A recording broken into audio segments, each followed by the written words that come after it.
The courtroom fell dead silent as Judge Judy and Chief Justice John Roberts sat side by side on the elevated bench, their eyes locked on Congresswoman Jasmine Crockett, standing in the defendant's chair. What happened next shocked the entire nation watching live on C-SPAN. The two most powerful judges in America thought they had the young Texas Democrat exactly where they wanted her, caught in a legal trap that would end her political career forever. But what Jasmine Crockett pulled out in the next 30 seconds left both judges speechless and completely flipped this unprecedented constitutional trial on its head. The cameras captured every moment as Crockett reached into her briefcase, her hands steady despite facing the combined legal firepower of America's most feared TV judge and the Supreme Court's Chief Justice. The document she was about to reveal would not only save her political life, but expose a conspiracy that reached the highest levels of the American justice system.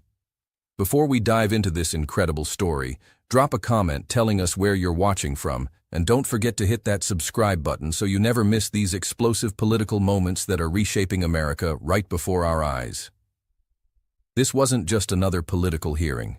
This was the moment a young black congresswoman from Texas took on the entire establishment and won in the most dramatic way possible. Judge Judy, the 81-year-old television legend known for her no-nonsense courtroom style, had never appeared alongside a sitting Supreme Court justice before.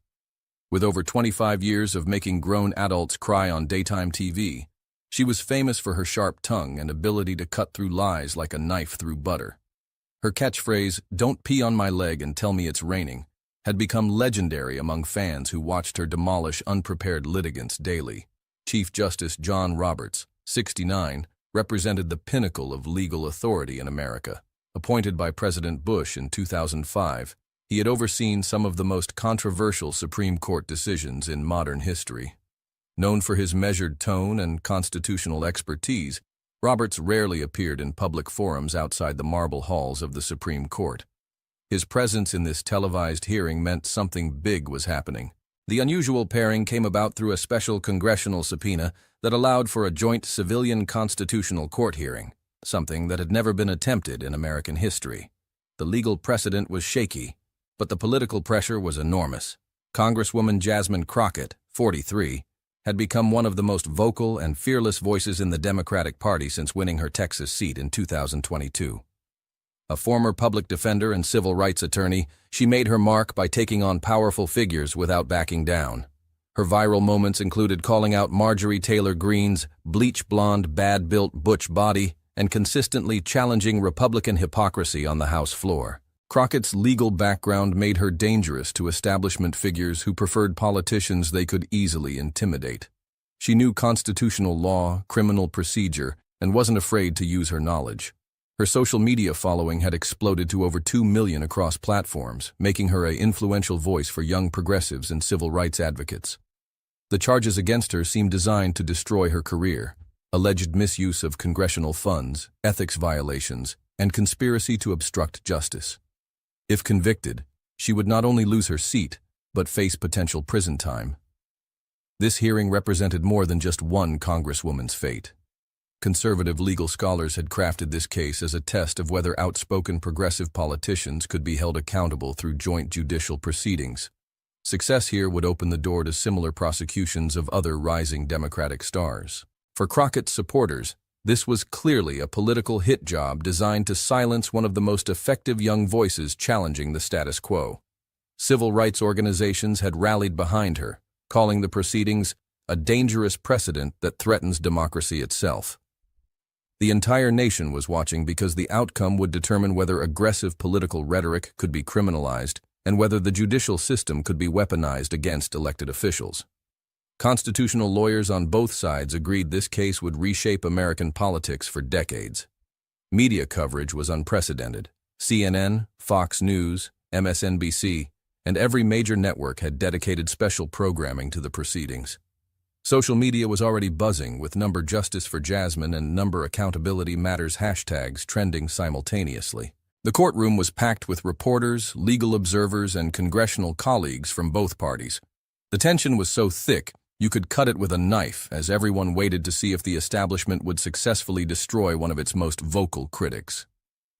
Judge Judy leaned forward, her signature reading glasses perched on her nose, and fixed Jasmine Crockett with the stare that had terrified television audiences for decades. The courtroom fell silent as she prepared to unleash her legendary interrogation style on a sitting member of Congress. "Congresswoman Crockett," Judge Judy began, her voice dripping with skepticism. "Let me tell you something. I've been dealing with people who think they're above the law for over 40 years. I've seen every excuse, every sob story, every attempt to manipulate the system. And you, young lady, are no different." She held up a thick folder of documents, each page marked with colored tabs. "These financial records show a pattern of behavior that would make a mob accountant blush. Campaign funds used for personal expenses, congressional resources diverted to your social media operation, staff members paid to create viral content during work hours. You want to explain this to me like I'm 5 years old?" Crockett remained calm, her legal training kicking in. "Your Honor, those allegations are based on incomplete information and—" "Stop right there." Judge Judy slammed her hand on the bench. "I didn't ask for your legal mumbo-jumbo. I asked for an explanation. You're a lawyer, right? You should know the difference between answering a question and giving a speech." The gallery stirred as Judge Judy continued her assault. "Look at me when I'm talking to you. You think because you go viral on TikTok that makes you special? I was humiliating people on television before you were born. These financial irregularities aren't social media content. They're potential federal crimes." Chief Justice Roberts watched silently, taking notes, letting Judge Judy set the aggressive tone that would soften Crockett up for his more sophisticated legal attacks. Chief Justice Roberts adjusted his glasses and spoke in his measured, authoritative tone that had commanded respect in the highest court for nearly 2 decades. "Congresswoman Crockett, let's discuss the constitutional implications of your actions. Are you familiar with Article 1, Section 6 of the Constitution regarding congressional privilege?" "Yes, Your Honor, I am," Crockett replied confidently. "Good. Then you understand that while you enjoy certain protections for legislative activities, those protections do not extend to criminal behavior or ethics violations. The financial irregularities Judge Sheindlin referenced fall outside constitutional privilege." Roberts pulled out a leather-bound legal brief. "Furthermore, your social media activities, while conducted as a congresswoman, often contained factual inaccuracies that could constitute fraud if they influenced campaign donations. For instance, your viral video claiming certain congressional procedures had been violated when our research shows they had not." The constitutional scholar in Roberts was emerging. "You see, Congresswoman, the founders never intended for elected officials to use their platforms to spread misinformation for personal political gain. When you make false claims that generate donations to your campaign, that crosses from protected speech into potential fraud." Crockett felt the legal walls closing in. Roberts was building a sophisticated argument that could criminalize political rhetoric itself. "Your Honor, political speech has always involved interpretation and advocacy. Interpretation, yes. Outright falsehoods, no." Roberts cut her off smoothly. "We have documented 17 instances where your public statements contained factual errors that coincided with spikes in campaign donations. That's not interpretation, that's a pattern." Judge Judy and Chief Justice Roberts began working in tandem, their different styles creating a devastating 1-2 punch. Judge Judy would attack Crockett's character and credibility, while Roberts built the legal framework for conviction. "Let me tell you what I see," Judge Judy resumed her attack. "I see a young woman who got a little taste of fame and thought she could play fast and loose with the rules. You're not in some civil rights courtroom anymore, sweetie. This is the big leagues, and your TikTok followers can't save you here." Roberts followed immediately. "The legal precedent being established here is crucial. If elected officials can use their platforms to generate campaign funds through misleading statements, we effectively have legalized political fraud. The integrity of our democratic institutions depends on accountability." The coordinated assault was clearly planned. Every time Crockett tried to respond to one judge, the other would interrupt with a follow-up attack. They were tag-teaming her like professional wrestlers. The precision of their timing suggested hours of preparation and strategy sessions. Judge Judy leaned back in her chair, her arms crossed in the signature pose that had intimidated thousands of television defendants. "You know what really gets me about people like you? You think because you went to law school and got elected to Congress that you're somehow special. But I've seen your type before. All flash, no substance.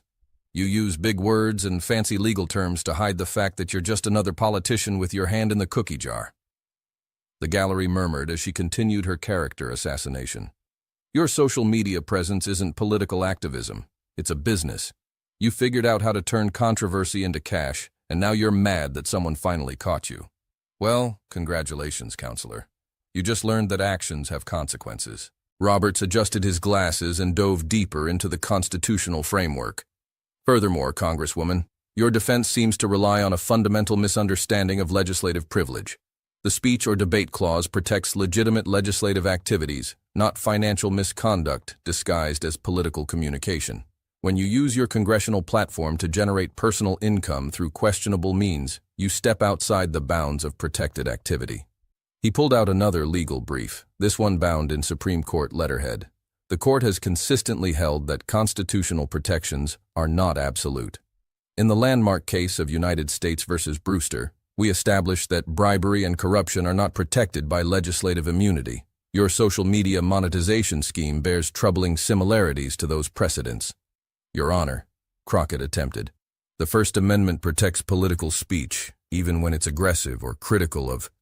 The First Amendment doesn't protect fraud, Judge Judy exploded.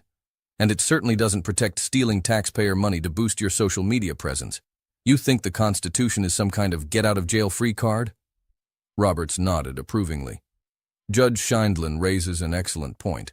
Constitutional protections have limits, and those limits are defined by law, not by political convenience. The founders never intended to create a system where elected officials could hide behind constitutional provisions while engaging in potentially criminal behavior. The two judges exchanged satisfied glances, clearly believing they had cornered their target with no possibility of escape. The legal trap they had constructed seemed airtight, combining Judge Judy's psychological pressure with Roberts' constitutional expertise to create an overwhelming prosecution that would serve as a warning to other progressive politicians who dared to challenge the establishment. As the questioning continued, the true scope of the trap became clear. This wasn't just about Jasmine Crockett. It was about establishing legal precedent that could be used against any progressive politician who used social media effectively or made aggressive political statements. The prosecution had carefully selected charges that would blur the line between political activity and criminal behavior. If they succeeded here, similar cases could be brought against Alexandria Ocasio-Cortez, Ilhan Omar, or any other progressive who used their platform to challenge the establishment. Crockett realized she wasn't just fighting for her political life. She was fighting for the future of political dissent in America. The establishment had finally found a way to potentially criminalize the kind of aggressive advocacy that made politicians like her effective. The camera captured her face as the full weight of the situation hit her. She was 43 years old, facing two of the most powerful legal minds in America, with the entire progressive movement's future potentially hanging in the balance. But Jasmine Crockett hadn't become one of the most feared politicians in Congress by backing down from fights. As Judge Judy and Chief Justice Roberts prepared for what they thought would be the final phase of their coordinated destruction, Crockett was preparing a counterstrike that would change everything. As Judge Judy and Chief Justice Roberts sat back with satisfied expressions, convinced they had systematically dismantled Jasmine Crockett's defense, the Congresswoman slowly reached into her briefcase. The cameras zoomed in as she pulled out a manila folder marked with the official seal of the House Ethics Committee. "Your Honors," Crockett said, her voice steady but carrying an edge that hadn't been there before. "Before we proceed any further with these allegations, I think the American people deserve to see some documents that were just delivered to my office this morning." Judge Judy's eyebrows shot up. "What documents? This isn't Perry Mason, young lady. You can't just—" "Actually, Your Honor," Crockett interrupted, standing up straighter. "These documents are directly relevant to the charges against me. And more importantly, they reveal exactly who has been orchestrating this entire proceeding." Chief Justice Roberts leaned forward, his composed expression showing the first crack of concern. "Congresswoman, what exactly are you referring to?" Crockett opened the folder and pulled out a stack of printed emails. "These are communications between Chief Justice Roberts' office and the conservative legal foundation that drafted the charges against me. They show that this entire proceeding was planned 6 months ago, long before any alleged financial irregularities were discovered. The courtroom erupted in murmurs as she held up the first document.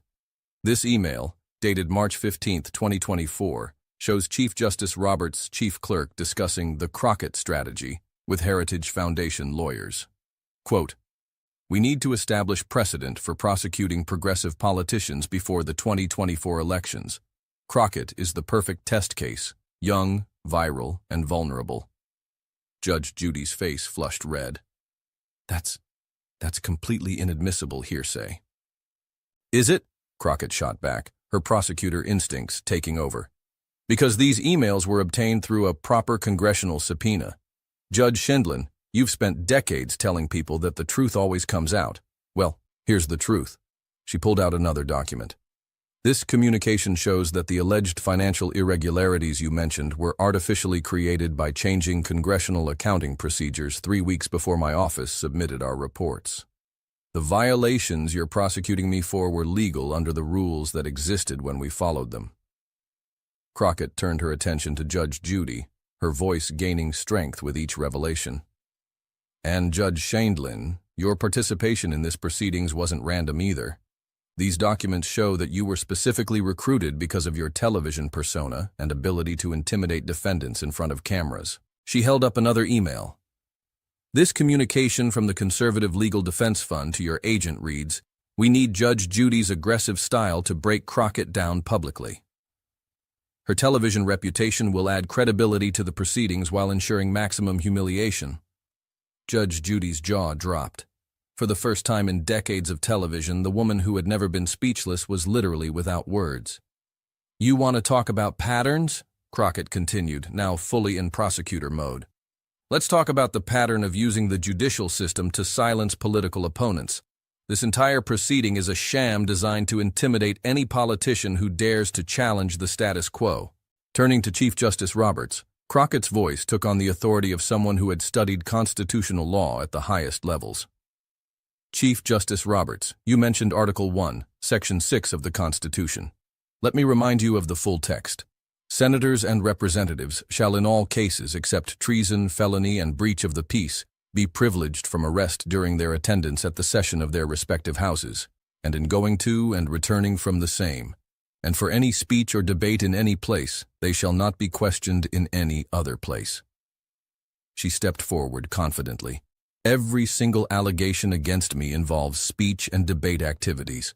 My social media posts, my statements about congressional procedures, my criticism of political opponents, all of this is protected legislative activity under the Speech or Debate Clause." Roberts tried to interrupt, but Crockett was just getting started. "You attempted to criminalize political speech by calling it fraud, but these documents show that your real goal was to establish precedent for prosecuting progressive politicians for doing exactly what conservative politicians do every day." She pulled out her phone and opened Twitter. "Marjorie Taylor Greene has made hundreds of false statements that generated campaign donations.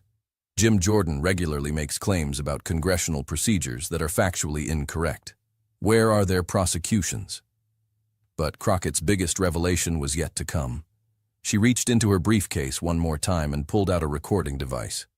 "This morning, before these proceedings began, I received a phone call from an unknown number. That caller offered to make all charges disappear if I agreed to moderate my political positions and stop criticizing certain Supreme Court decisions." The courtroom gasped as she pressed play. A distorted voice came through the speakers. "Congresswoman Crockett, these proceedings don't have to destroy your career. Certain parties would be willing to see charges dismissed if you were to adjust your approach to judicial criticism." Judge Judy and Chief Justice Roberts both went pale. The voice continued, "Your attacks on Supreme Court ethics and lifetime tenure have become problematic. A more moderate stance would serve everyone's interests." Crockett looked directly at the cameras broadcasting live to the nation. "This recording was made just 4 hours ago. Someone connected to these proceedings tried to offer me a quid pro quo. Change my political positions in exchange for dropped charges. That's not justice. That's blackmail." As the full scope of Crockett's evidence became clear, the power dynamic in the courtroom shifted dramatically. The woman who had walked in as a defendant was now effectively prosecuting her accusers. "Judge Sheindlin," Crockett addressed her directly, You built your career on the principle that truth matters more than status or power. Are you really going to let yourself be used as a weapon to destroy American democracy? Judge Judy, for the first time in her career, looked genuinely shaken. The revelation that she had been specifically recruited to humiliate a sitting congresswoman on television was clearly not what she had signed up for. And Chief Justice Roberts, Crockett continued, you took an oath to uphold the Constitution, not to participate in coordinated attacks on elected officials who criticize your court's decisions. She held up the entire folder of documents. Everything you've accused me of, misusing resources, ethics violations, undermining democratic institutions, you've done worse. You've weaponized the judicial system itself against political opponents. Crockett walked closer to the bench, her voice rising with righteous anger. You want to know what's really damaging American democracy? It's not viral TikTok videos or aggressive political rhetoric. It's secret collaborations between Supreme Court justices and partisan political organizations. It's using television judges as props in coordinated attacks on elected officials. It's trying to criminalize the exact kind of passionate advocacy that our founders fought and died to protect. She paused, letting her words sink in as the cameras captured every emotion crossing her face. For months, you've painted me as some reckless young politician who doesn't understand the system. But I understand it better than you think. I understand that when powerful people feel threatened by truth, they don't debate. They destroy. They don't engage with ideas. They eliminate the people who express them. Her voice grew stronger with each word. You thought you could use Judge Judy's television persona to humiliate me in front of the nation. You thought Chief Justice Roberts' constitutional authority would legitimize this charade. You calculated that a young black woman from Texas wouldn't have the resources or connections to fight back. You were wrong on every count. She turned to face the cameras directly, her eyes blazing with determination. The American people deserve to know that this entire proceeding was a setup from day one. They deserve to know that their Supreme Court is actively working to silence political opponents. And they deserve to know that when you try to intimidate and destroy a young black woman from Texas who refuses to back down, she's going to fight back with everything she's got. The courtroom erupted in applause from the gallery. Even some of the court officials were clapping. Judge Judy sat stunned, her legendary composure completely shattered. Chief Justice Roberts frantically shuffled through papers, clearly trying to figure out how their foolproof plan had been so completely dismantled. The sound of cameras clicking filled the air as photographers captured what would become historic images of judicial authority being challenged and exposed. Crockett wasn't finished. Your Honors, I move for immediate dismissal of all charges based on prosecutorial misconduct, constitutional violations, and evidence of a coordinated conspiracy to deprive me of my civil rights under color of law. Furthermore, I'm calling for a full congressional investigation into the Supreme Court's involvement in partisan political activities. The woman who had walked into the courtroom as a defendant was walking out as a prosecutor, and the entire nation had watched her flip the script in the most dramatic fashion possible. As Jasmine Crockett finished her devastating presentation, the courtroom descended into controlled chaos. Chief Justice Roberts, his face ashen, attempted to regain control of proceedings that had spiraled completely beyond his authority. This court will recess while we review these new developments, he stammered, his usual judicial composure completely shattered. Judge Judy, meanwhile, sat frozen in her chair, her legendary confidence replaced by visible shock. For the first time in decades of television, the woman who had built an empire on reading people and situations had been completely blindsided. Court bailiffs had to approach the bench to ask if she needed assistance, as she appeared temporarily unable to process what had just happened. The gallery erupted in a mixture of cheers and chaos. Congressional colleagues who had attended to support Crockett jumped to their feet in celebration, while conservative legal observers frantically made phone calls to their organizations. The press section was a frenzy of activity as reporters rushed to be first with the story that would dominate news cycles for weeks. C-SPAN's cameras captured every moment as Crockett calmly packed her documents back into her briefcase, her expression one of quiet satisfaction mixed with righteous anger. She had not only saved her political career but had exposed a conspiracy that reached the highest levels of American government. Within minutes of Crockett's revelations, social media platforms exploded with unprecedented activity. Crockett exposes Roberts began trending on Twitter faster than any political hashtag in platform history. reaching over 2 million tweets in the first hour alone. The most viral clip was Crockett's direct challenge to the cameras. You want to know what's really damaging American democracy? That 30-second segment was shared over 500,000 times in the first 2 hours, with engagement rates that broke previous records for political content. TikTok users, particularly young progressives, created instant memes celebrating Crockett's victory. The most popular video showed the moment Judge Judy's confident expression crumbled, set to the sound of a record scratch with the caption, "When you realize you've been played by the establishment." It garnered 3.2 million views by the end of the day. YouTube compilation videos titled "Jasmine Crockett Destroys Judge Judy and Chief Justice Roberts" began appearing within hours, with some reaching over 500,000 views before the day ended. Content creators across the political spectrum rushed to provide commentary, with progressive channels celebrating while conservative outlets struggled to explain the devastating revelations. Instagram stories flooded with screenshots of Crockett's most powerful moments, accompanied by fire emojis and celebration graphics. The image of her holding up the secret documents became an instant symbol of resistance against judicial corruption, shared by celebrities, politicians, and ordinary citizens alike. Conservative social media accounts struggled to respond to the revelations. Many simply went silent, while others attempted damage control by claiming the documents were fabricated, a strategy that backfired when legal experts confirmed their authenticity through metadata analysis. Alexandria Ocasio-Cortez tweeted, "This is what happens when you try to intimidate someone who knows the law better than you do. Jasmine Crockett just gave us all a masterclass in fighting back. Justice for Jasmine." Bernie Sanders added, "The attempt to criminalize progressive political speech has been exposed for what it is, a coordinated attack on democracy itself. Jasmine Crockett is a hero." Judge Judy's television empire faced immediate backlash as advertisers began pulling support from her shows. Her production company issued a statement claiming she had been misled about the nature of the proceedings, but the damage to her brand was immediate and severe. Constitutional law experts immediately recognized the broader implications of Crockett's revelations.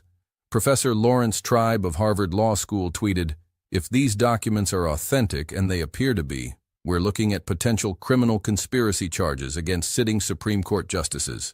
This is unprecedented in American history." The American Bar Association announced an emergency ethics review of Chief Justice Roberts' conduct, while civil rights organizations filed immediate complaints with judicial ethics panels. Legal scholars noted that attempting to criminalize protected political speech represented a fundamental threat to democratic governance.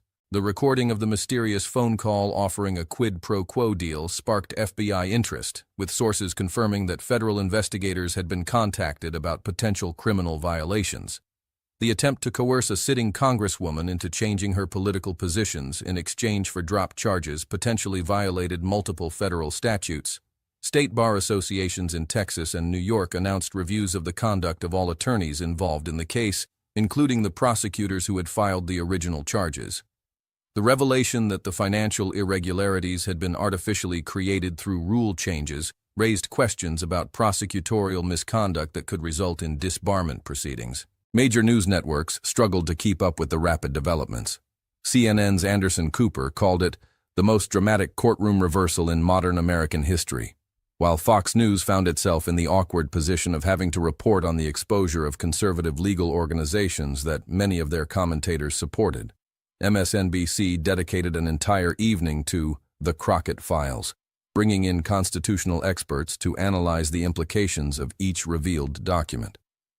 Rachel Maddow's detailed breakdown of the timeline showing coordination between Roberts' office and conservative groups became one of the network's most watched segments of the year. Even typically conservative outlets like the Wall Street Journal editorial board admitted that serious questions had been raised about judicial independence and the proper role of Supreme Court justices in political matters. Public polling showed immediate shifts in perception. A rapid survey conducted by CNN found that 67% of Americans believed Crockett had been unfairly targeted, while 71% expressed concern about Supreme Court involvement in partisan political activities. Among Democrats, Crockett's approval rating shot up to 89%, while she gained support from 34% of independents who had never heard of her before the proceedings. Political analysts immediately recognized that Crockett's victory represented a potential turning point in progressive politics. Her ability to take on the most powerful legal figures in America and win had elevated her to national prominence overnight. Democratic fundraising platforms reported unprecedented donations in Crockett's name, with small-dollar contributions flooding in from across the country. Within 24 hours, over $2.3 million had been raised for progressive candidates, with donors specifically citing Crockett's courage as their motivation. Republican strategists privately admitted that the failed prosecution had backfired spectacularly, turning a rising progressive star into a national hero while exposing conservative legal strategies to public scrutiny. Several conservative legal organizations saw major donors withdraw support as the scandal widened.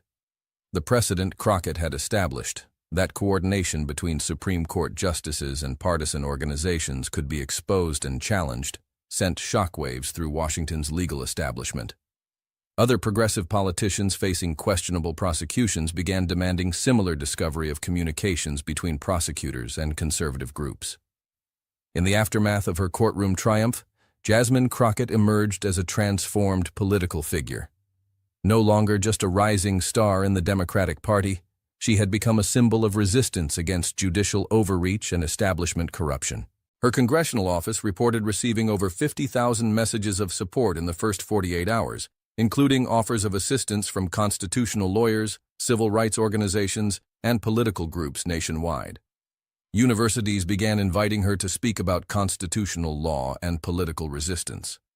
The Congresswoman used her newfound platform to call for comprehensive Supreme Court reform, including term limits, ethics enforcement, and transparency requirements.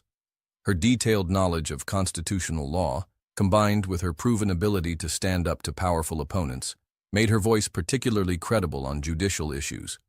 Publishers immediately reached out about book deals, with early offers reportedly reaching 7 figures for her account of the proceedings and her vision for reforming American legal institutions.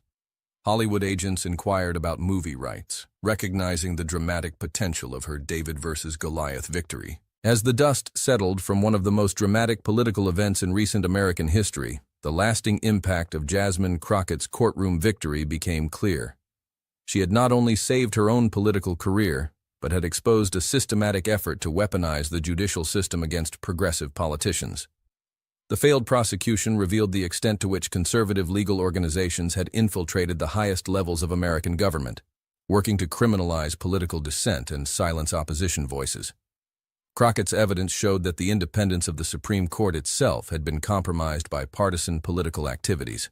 More importantly, her victory demonstrated that even the most powerful establishment figures could be held accountable when confronted with courage, preparation, and unwavering commitment to truth. The young Congresswoman from Texas had proven that democracy still had defenders willing to fight back against authoritarianism, no matter how sophisticated its disguise. The precedent she established, that secret coordination between judges and political organizations could be exposed and prosecuted, fundamentally changed the landscape of American politics.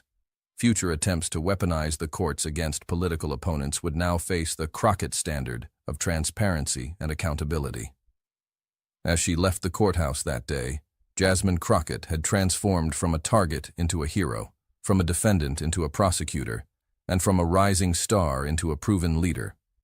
The establishment had tried to destroy her and instead had created their most formidable opponent. The American people had witnessed something extraordinary, democracy fighting back and winning, and they would never forget the young woman who refused to be intimidated, who came prepared for battle, and who showed the world that truth and courage could still triumph over power and corruption. What do you think about this incredible turn of events? Did Jasmine Crockett's evidence prove that the judicial system is being weaponized against progressive politicians? Share your thoughts in the comments below, and don't forget to subscribe so you never miss these explosive political moments that are reshaping America. The fight for democracy is far from over, and we'll be here to cover every dramatic twist and turn. The immediate political ramifications were seismic. Within hours, Speaker of the House Mike Johnson was forced to call an emergency session to address calls for Roberts' impeachment. Democratic leadership, led by Hakeem Jeffries, announced immediate investigations into Supreme Court ethics and potential criminal referrals. House progressives, energized by Crockett's victory, began calling for broader investigations into conservative legal organizations and their connections to the Supreme Court.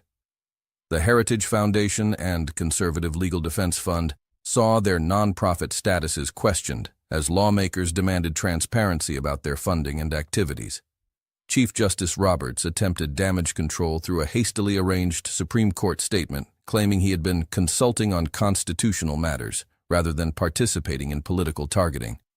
The statement satisfied no one and only drew more attention to his compromised position.